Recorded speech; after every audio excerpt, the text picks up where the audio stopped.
British people, you are allowed to talk. It's a little. All right, maybe a question to get things going. Raise your hand if you've ever felt like a whore. All right, we finally have some honest people here. Gosh. Acted like a whore? I like you. Dressed like a whore. Come on, there we go. Been called a whore. Called yourself a whore. Right? There it is. The universal urge for self-flagellation. All right, enough about you. It's me we're here to talk about.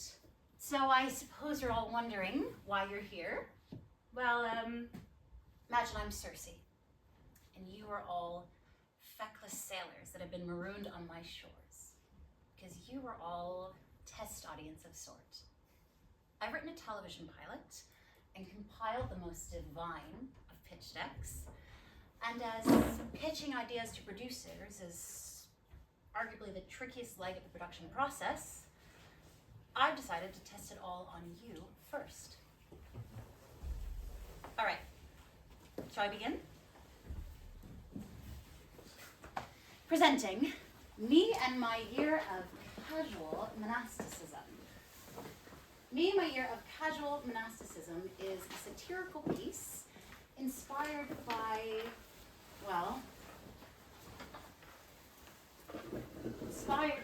medieval satire. It is vaguely autofictitious, but with the volume turned considerably up, rendering it, like most medieval satire, raunchy, irreverent, and at some points tiptoeing towards blasphemy. The piece begins when the main character, Mary, decides to take an unofficial year of celibacy or monasticism after a series of traumatic events after starting her degree at Cambridge University. Relatable, right? You see why I've trapped you all here to discuss? All right, so the story should follow Mary. Maybe the next slide is a bit better. Well, I guess I should get to the point. So Mary decides to take an unofficial year of monasticism. She decides to live as a monk, and suppose you're wondering why. And how? Well, for that, Mary decided to consult the rule of Saint Bennet. Does anyone know what that is? Are you serious? There's no medievalists here? No pretentious academics determined to show off their stripes? Nothing? Oh, you guys suck. All right. The Rule of Saint Bennet, for you ignoramuses, is a 6th century text written by a wise gentleman, and he laid out a certain code of conduct for monastic behavior. A sort of catch-all book to tell you the do's and don'ts of being not a whore, but a Madonna.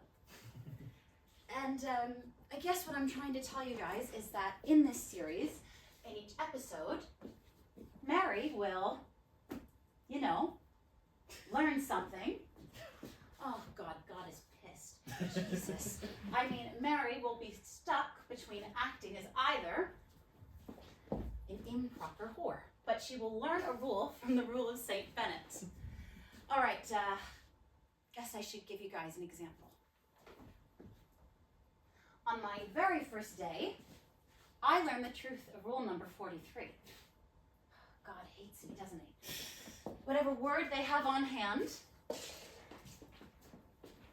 oh my Lord. Whatever word they have on hand, when the bell rings, either for a divine office, the brethren should hasten to the proper place. Any guesses to what that might mean? Nothing? Well, I provided a translation for you. Be on time, you stupid fuck. Because on my very first day at Cambridge University, I decided to be glamorously late and showed up at 9:05 instead of 9 o'clock. And when I entered in, all of the seats were already taken. I freaked the fuck out. I looked around. They must have miscounted. Clearly the creative writing staff isn't very mathematical. And I realized that beyond that, there were no goodie bags left for me either. And it was as though God himself were telling me I was a fraud, that I shouldn't have a place at Cambridge, that this has all been some stupid joke. And that was when I realized I had no idea what I was stepping into. It had been over a year since I'd been a student, and beyond that, when I do this student thing again, I didn't know if I wanted to be that person again, because when I started my undergrad, I had been completely different. Fresh-faced and doe-eyed. No, I'm still those things, but I had been so naive, so inexperienced, so virgin. I'm not going to go there either. The point is that I was stepping into a massively intense situation, a massively intense environment, and I didn't feel like I should have. But then I quickly learned this rule. The brethren are to call one another by the reverential names of frater nonus. Any guesses to what that might mean? Well, I'll put it simply, I was meeting my brethren, these sexy monks, and I realized that I was stuck with these bitches. I was stuck with all of you, and I was stuck with my college and course monk bitches. And it was overwhelming. I thought they would all think I was a moron, because why the hell was I here to begin with? That's us at matriculation dinner. But beyond those kids, I did meet some nice adults that gave me just a little bit of, I guess, foundation. Even though I was a nervous wreck, I had Otterick, my loving tutor, who is potentially the biggest Cambridge monk you could ever find. I don't think the man's left since he was 18. There was also a chaplain who put up with my bizarre behavior and weird ideas about the chapel. And gosh, a whole bunch of tutors who actually liked my writing, who respected my work, who had accepted me into this program. And I started to realize for the first time that I actually did have a place here. There was always a seat in the library. There was always a seat in the dining hall. They'd even order any book I asked for. And suddenly I started to feel sort of protected. And by something, not someone, by something far bigger and greater than myself. They're also my fellow monks. You can see them over there being studious and not at all partying during their studies. I mean, look at them. Those are some hot pieces of ass at the School of Athens. And I felt terribly different from them. I didn't think they'd like me at all. They were so clean, so shiny, so fancy. And in particular, there was one who didn't quite meet the others, because he didn't intimidate me. Because these students are characters all of you have met while being here as monks, I want to ask you some questions. Who knows someone like this, and what do they study? Someone who sucks. Come on. Who sucks? What do they study? Art history. Yeah, that's pretty good. I was expecting like econ to be like, no, it's art history. And in particular, they're going to do maybe gendered representations of nature, and they're a total eco-ho, but they snort an insane amount of cocaine. Yeah, art history kind of nailed it right on the head. Put a pin in this guy for later. I've lovingly dubbed him Pan, because Pan has the ability to send people into a pan-ick, and they also have a horde of loyal followers and satyrs. Remember that for later. Also want to introduce Chekhov, someone so perfect they could only be described as a plot device. Just waiting on the wall, ready to pop off at any time. What does the most perfect person you know study? Like, what? Someone's smiling over there, come on. Econ. If you want to think that, I'm not going to burst your bubble, but no. Think something more niche. Ames? The hell is Ames? Asian and Middle Eastern studies. Sure. You know what? Sure. Pop off, I guess. But the fact remains, I was with all of these monks. We were at formal dinner, we were at bops, we were at mash, we were getting feisty. And I suddenly realized the inevitability of the situation. That being with all of these hot, sexy monks that were so gloriously perfect, things were bound to go wrong. Like this. They'd want to do that. And I wasn't feeling it. A lot of things going on at this point in the year. I was a bit stressed. I was thinking about someone. No. I'm gonna actually tell you a story about this instead. I was just chilling, you know, with a friend in the MCR, and they leaned in for that kiss, and I, like a normal person, didn't go in for the kiss. I didn't take a step back. I ended up taking route number 3. I told them I was gonna become a monk. I said, oh my God, you can't kiss me. Can't have sex with me. I'm an unofficial monk for the rest of the year. They didn't take it very well. They looked very confused. And I went on with it because I was feeling myself, and I told them, all great artists have been monks. Have you read some strange poetry from the year 1200? I have. And you know what? Would Gerald of Wales sacrificed Vita Merlini for a meaningless piece of ass? No. And I realized I actually had some truth to what I was saying. I mean, we all were monks in a Cambridge monastery, but beyond it, I actually should have taken my own advice. I was joking at the time, but I knew that if I were to succeed at Cambridge, I needed to respect what I was doing. To take a step back from this and actually just focus on my writing. Because I wanted so badly to prove myself to this institution, to show them they were right to accept me. And to do that, I needed to let go of something. Or someone. Ironically enough, this is what an artist to me looked like. Perfect, like Gerald of Wales. But at that point in the year, we were actually working on something called confessional poetry. Which is strange because I'm perfect.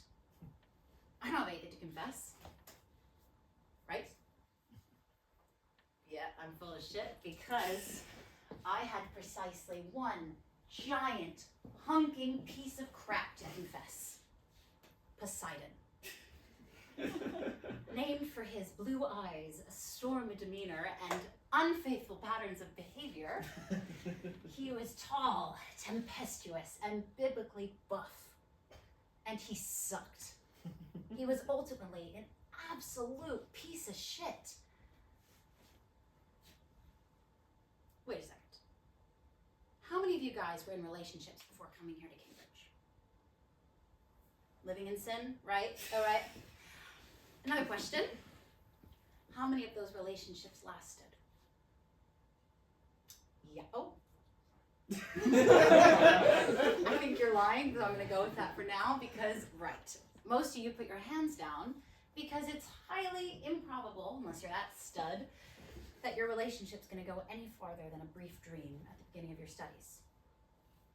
I knew I couldn't have succeeded at Cambridge with an albatross hanging around my neck, and so I took my own advice. Right before I showed up here, I dumped this hot motherfucker. I moved on and I said, screw you, I'm single. And I wrote a shit ton of confessional poetry about it and submitted it for my grade. It was based off the letters of Eloise and Abelard. If you know, you know. And I was so proud of what I did. I had put my pain into art. And I was so proud that I actually sent the poetry to people I cared about, including Poseidon, leading me to this rule. No one may presume to give, receive, or retain anything as his own. Nothing at all. Not a book, writing tablets, or stylus. In short, not a single item. Which translates pretty simply to, leave your baggage at the door, dumbass. Because, not a month into studying at Cambridge, Poseidon reacted oh so favorably to that poetry I sent him. And he told me, oh, you've left some books behind, so come get them. And like a moron, I went and got them. But we're forgetting that despite those abs, oh my God, this guy sucked. Case in point, I don't know if any of you have dated someone who can't see you as more than one thing, but all I heard for 2.5 years was, ooh, why are you doing writing? Or, ooh, you're an actor and a writer? Ooh. Or, oh, God, or, you know, if anyone makes you film, they're not going to put you in it. Shut up. I mean, it was so exhausting. And when I got into Cambridge, you know what the first thing he said to me was? Why don't you plan me a writer's retreat by myself? When he was dyslexic and functionally illiterate. So I thought I was the same person going back to grab those books, but maybe I wasn't. Maybe Cambridge had empowered me. Because when I showed up, I was a little bit feistier than I remembered being with him. Not in that way. No, more verbal. And I said, you know, I'm at Cambridge now, I'm doing great. And he said, oh, some quip in that voice. And I just remember getting so irritated. I remember he was going in for the spicy time and he said some insult. I think I blocked out whatever it was. But all I remember is pushing him off me and away from me after 3 years of just garbage. And he pushed me back. Hard. And I learned the truth of another rule that day. No one is to strike another. You're not supposed to hit each other. Right? Right? I felt so stupid. I had escaped the guy. I had walked out unscathed, only to climb back into the lion's den. I had left my makeshift monastery, betrayed the Church of Cambridge, even though I had found sanctuary, and went back for more. I felt like such a fraud. You know what? I didn't feel like a fraud. I was one. Because even after that fight, I stayed the night. And I learned the truth of another rule. Those who cannot understand the seriousness of the penalty of excommunication and are guilty of misdeeds, they should be subjected to severe fasts or checked with sharp strokes so that they may be healed. You deserve to be punished for acting like a whore.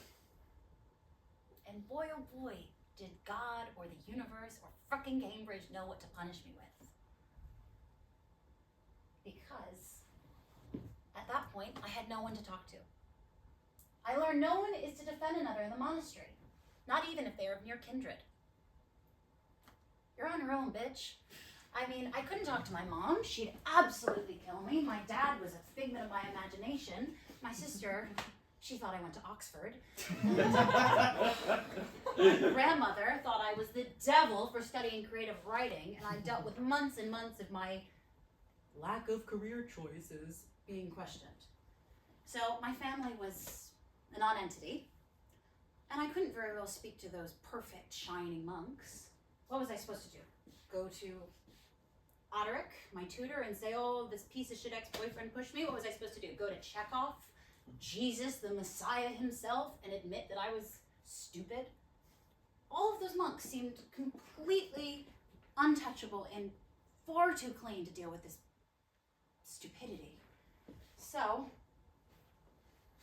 I went to someone I wasn't intimidated by. Someone who seemed a little bit more grounded. You studied art history, right?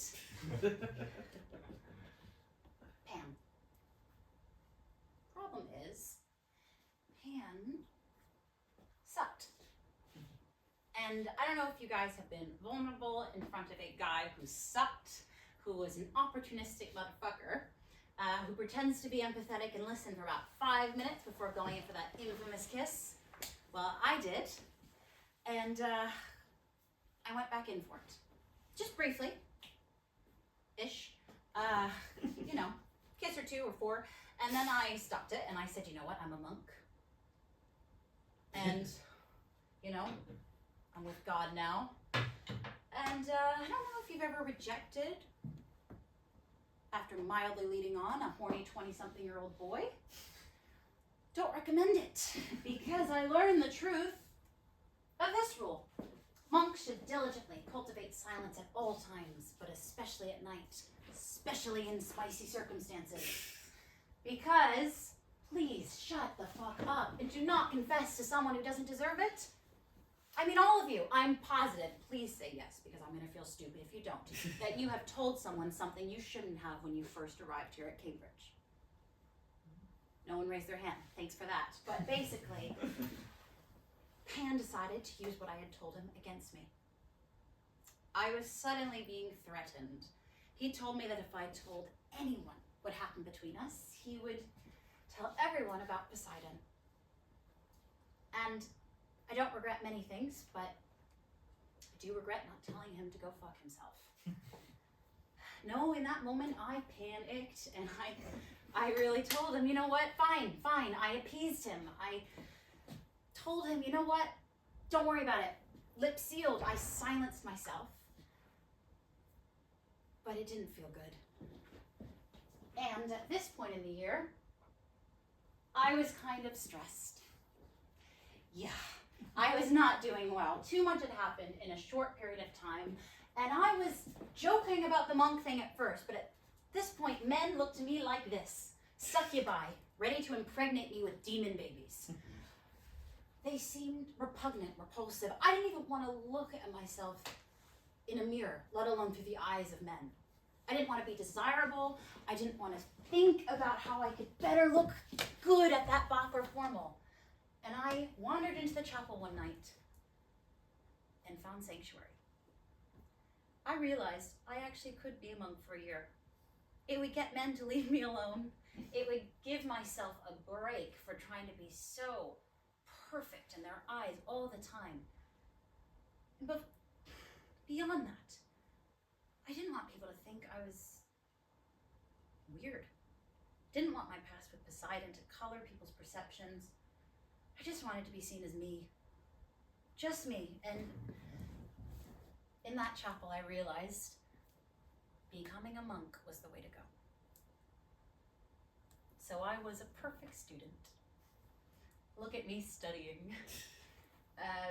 But pretty soon I got really bored. Because while being a monk is great for contemplation, it's so dull. Especially if you're doing a writing degree. You see, with my poetry assignment, I had so much to put in. But with all the other ones, I just found myself staring at the wall, wanting something more than what I was doing. And then I realized, fun. Because we all saw that painting of a monk and a nun having sex, and while I was not interested at that time, did realize the other guys might be. So I said, you know what, I'm just gonna hang out with these monks, platonically. I would observe them all at the formals, at the bots, at MASH, and admire them doing exactly this, puking their guts out after indulging in far too much spicy times. And for a while, I actually was pretty contented. I felt pretty peaceful being an observer, a chronicler, if you will. I felt like Gerald of Wales composing his History of the Kings of Britain. Glorious, just writing about the exploits of people. But I did realize I was writing far too much about everyone else. And at this point, I was still haunted. Ham. I used a worse picture this time because he sucks. And one day in my pigeonhole, there was a present left for me. A book. How thoughtful.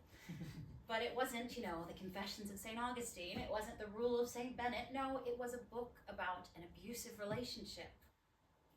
And he, little piece of shit, wrote a little note on it that said, might remind you of Poseidon. But I was now empowered from being a monk. And I reported this guy. I went to Otterick and I said, this piece of garbage put something in my pigeonhole. And he went away for a while, Pan. I was very proud of myself. And at that point in the year, I realized this is what I could write about. I could write about me and my year of casual monasticism.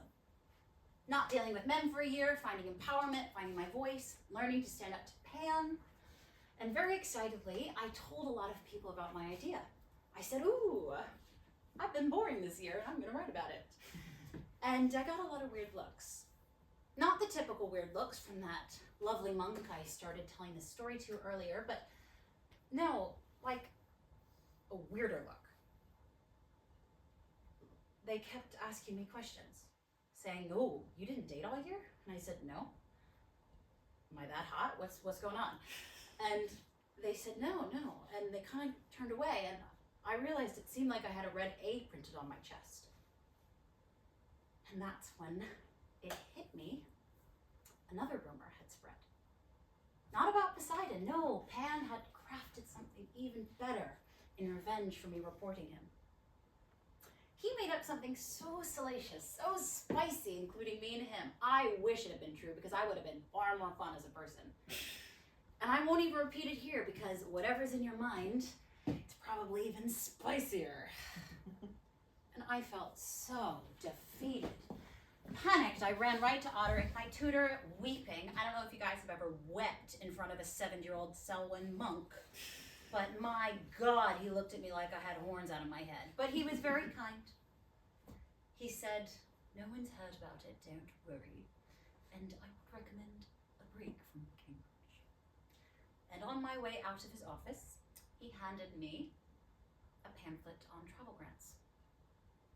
And I tucked it away, feeling like shit. I don't even have a slide for this. I could feel myself slipping away. I had pulled myself away from a huge part of who I was this year. I had committed myself to being only a Madonna, not a whore. And it was for nothing. Done it to preserve my reputation, but everyone already thought I was Hester Prynne. I felt myself giving up. I could feel myself standing on the precipice of despair, when suddenly, someone grabbed my hand. Chekhov and his friends. No longer a plot device, but actually a friend.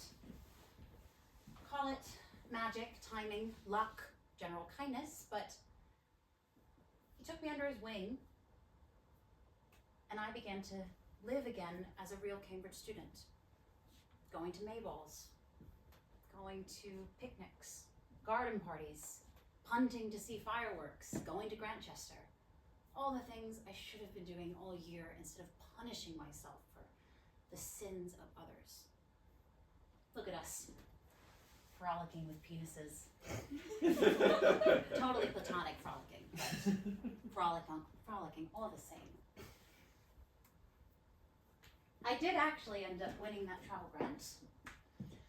Where else could I go but Rome, or Roma, as you would say. But it was really weird. Wandering around Rome, I felt myself feeling frustrated. Not for the first time this year, but in Rome, I was looking for those echoes of the medieval era. I guess you might all guess that I am obsessed with the Middle Ages. But Rome didn't seem to have a trace of it. Instead, it seemed to be all classical or Renaissance. There was none of those dark ages left behind. Everyone had moved on, grown up, entered a period of renewal.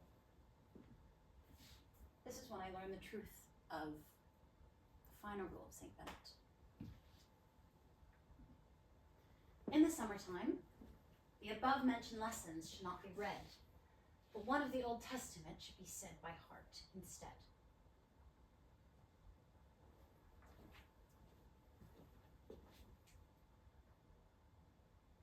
It is impossible to truly lose yourself if you listen to your heart. I had let other people take away my identity this year, effectively martyred myself for the sins of others. And it had been exhausting, terrorizing myself because I was petrified of making another bad decision. When in reality, I made the worst one I could. Punish myself. And so now walking through St. Peter's Basilica in Rome, of all places, I realized precisely what I had to do. I had to step out of my own self-imposed dark ages and enter into my own personal renaissance.